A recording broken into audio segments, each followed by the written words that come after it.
Bismillahirrahmanirrahim. Assalamualaikum warahmatullahi wabarakatuh. Kembali lagi dengan saya Rizky Irfani yang kali ini kita akan melanjutkan materi tentang tenaga endogen di bagian yang kedua, yaitu kita akan fokus pada pembahasan vulkanisme serta dampak positif dari tenaga endogen yang dirasakan oleh manusia. Langsung saja, yang pertama kita akan masuk di pembahasan vulkanisme. Yang pertama, bagaimana proses vulkanisme terjadi? Kita bisa perhatikan animasi video berikut yang saya ambil dari sumber yang tertera.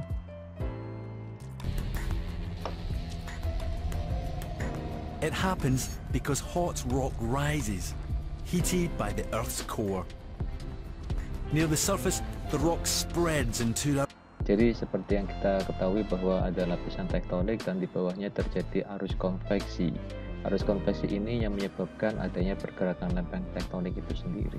Itu sudah kita jelaskan terkait dengan tektonisme di video sebelumnya. Kita lanjutkan. Directions and goes sideways. It begins to lose heat.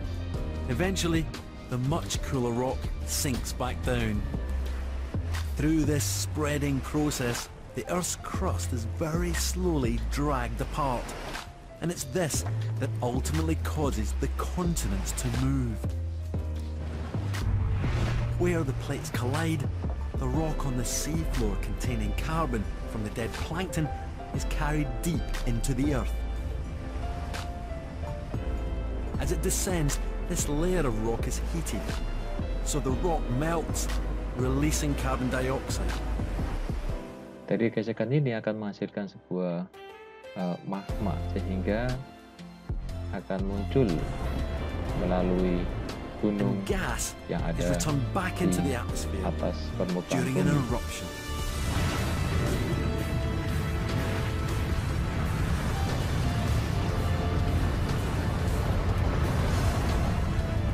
The remarkable cycle is complete.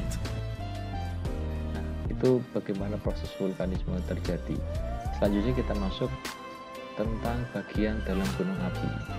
Jadi seperti yang nampak bahwa diagram ini menunjukkan tentang bagian-bagian gunung api dari dalam gunung api itu sendiri. Secara umum bagian dalam gunung api terdiri dari pertama adanya dapur magma atau magma chamber ini. Ini adalah tempat sumber dari magma di gunung api itu sendiri. Kemudian saluran utama magma. Ini adalah saluran yang akan dijadikan tempat keluarnya magma, dan ada beberapa saluran-salurannya lain atau secondary fan yang nanti akan muncul bukan melalui kawah utama namun melalui sisi-sisi dari gunung api itu. Kemudian yang ketiga adalah kawah atau crater serta dengan beberapa secondary cone atau kubah kedua ataupun seterusnya. Dan yang terakhir adalah hasil material vulkanik itu sendiri, ada magma, lava, bom, lapili, debu, uap, dan gas-gas vulkanik. Nah, kemudian ada erupsi, ada intrusi. Nah, kedua ini adalah jenis gerakan magma yang akan kita jelaskan selanjutnya. Yang pertama, intrusi. Intrusi magma merupakan proses penerobosan magma melalui retakan atau celah pada lapisan batuan pembentuk litosfer, tetapi tidak sampai ke permukaan bumi. Proses intrusi ini akan menghasilkan beberapa jenis batuan beku yang dihasilkan dari pembekuan magma itu sendiri. Yang pertama adalah adanya batolit. Batolit ini batuan beku yang terbentuk di dalam dapur magma. Dapur magma ini ya. Nomor satu ini. Selanjutnya yaitu lakolit. Lakolit ini magma yang menyusup. Ya, magma yang menyusup di antara lapisan batuan sehingga menyebabkan lapisan permukaan di atasnya ini akan terbentuk menjadi cembung semacam ini. Selanjutnya adalah ekstrusi magma. Merupakan proses keluarnya magma ke permukaan bumi yang jika didasarkan dari kekuatan ledakannya itu terbagi menjadi dua, yaitu erupsi efusif dan erupsi eksplosif. Jadi perbedaan dari intrusi magma dan ekstrusi magma tadi, kalau intrusi itu pergerakan magma yang magmanya itu tidak sampai ke atas permukaan tanah. Kemudian kalau ekstrusi ini proses pergerakan magma sehingga magma ini sampai ke permukaan tanah. Nah, yang pertama ini adalah gambar dari proses erupsi efusif. Kita bisa lihat bahwa erupsi ini berupa lelehan lava melalui retakan atau rekahan lubang kawah suatu gunung api. Jadi magmanya hanya mengalir begitu saja, tidak disertai dengan sebuah ledakan yang bersifat menghancurkan. Contohnya ini di Gunung Kilauea di Kepulauan Hawaii yang sampai sekarang masih mengeluarkan magmanya. Yang kedua, ekstrusi atau erupsi eksplosif. Nah, kalau yang ini, erupsi ini berupa ledakan dengan mengeluarkan bahan-bahan vulkanik dari dalam gunung. Ini contohnya adalah letusan Gunung Anak Krakatau yang terjadi tahun 2018 lalu di Selat Sunda. Jadi letusan ini menimbulkan sebuah dentuman atau melontarkan material-material vulkanik ke udara dan daerah sekitarnya dari dalam gunung itu sendiri. Selanjutnya tipe-tipe gunung api.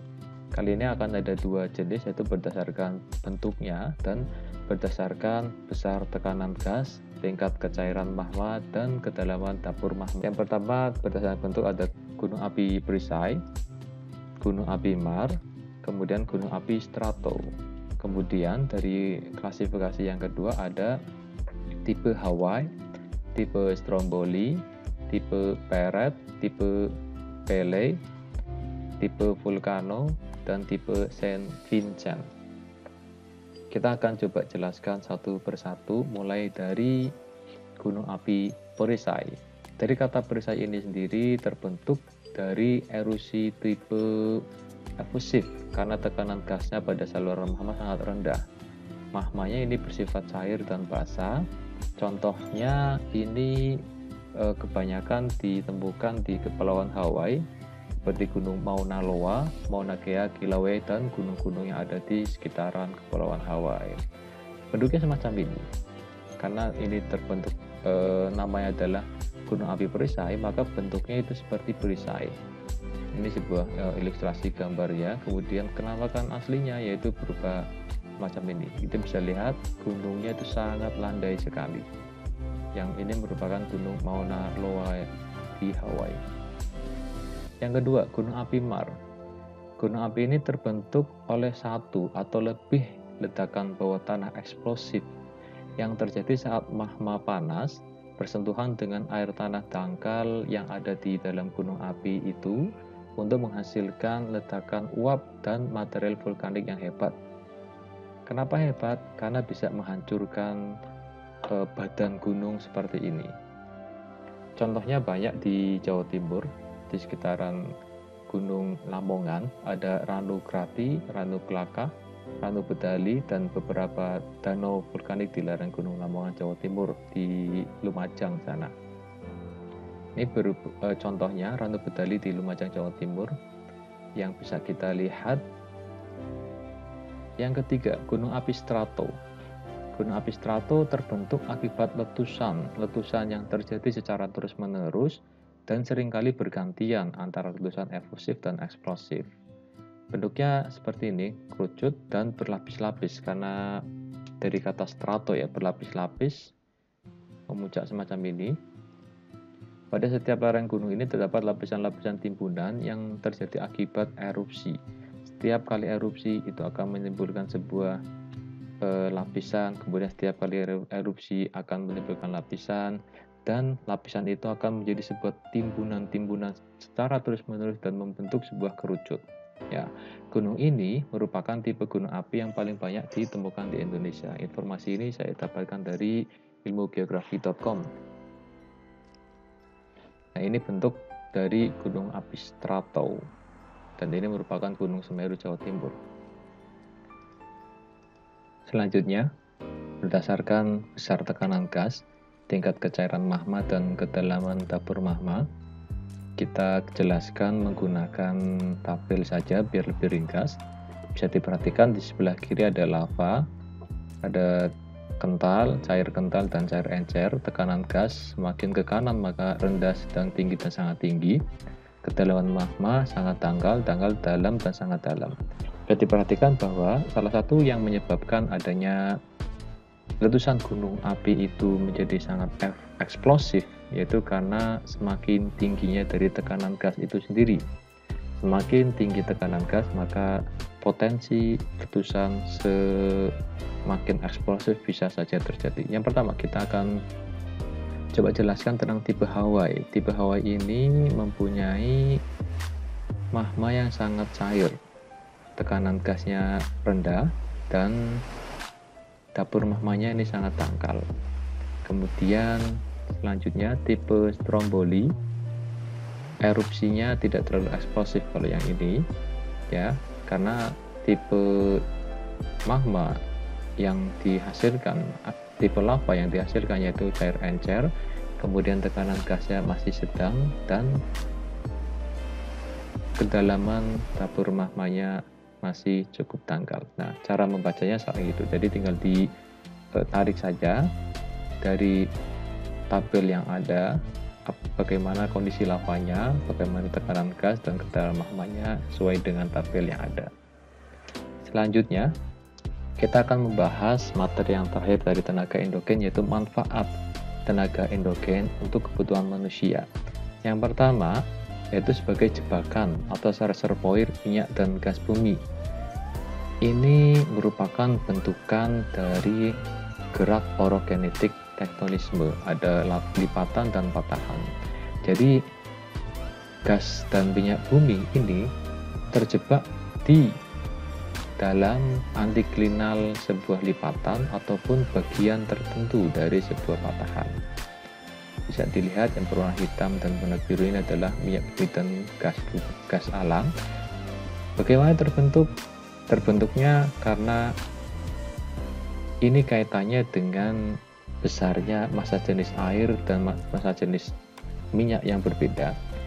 Jadi karena faktor kedua hal itu, antara air dan minyak yang mempunyai massa jenis yang berbeda dan air massa jenisnya lebih besar, maka air dalam sebuah lipatan ini akan menekan gas dan minyak bumi di antiklinal sebuah lipatan itu sendiri, sehingga di antiklinal lipatan ini akan menjadi pusat berkumpulnya minyak dan gas bumi. Nah, itu salah satu manfaat dari tenaga endogen. Manfaat yang kedua, abu vulkanik untuk semburan tanah. Karena abu vulkanik ini mengandung sulfur dan fosfor, tapi tentunya abu vulkanik yang bisa dimanfaatkan oleh manusia yaitu abu vulkanik yang sudah mengalami proses pelapukan, mengalami proses bersatu dengan tanah yang lainnya, jadi tidak bisa langsung bisa dimanfaatkan, butuh waktu supaya abu vulkanik itu bisa menjadikan tanah di sekitaran gunung api itu bisa subur. Nah, itu yang bisa saya sampaikan. Untuk yang manfaat cukup dua saja, mungkin ada beberapa manfaat yang lainnya, dan ini adalah materi terakhir tentang tenaga endogen.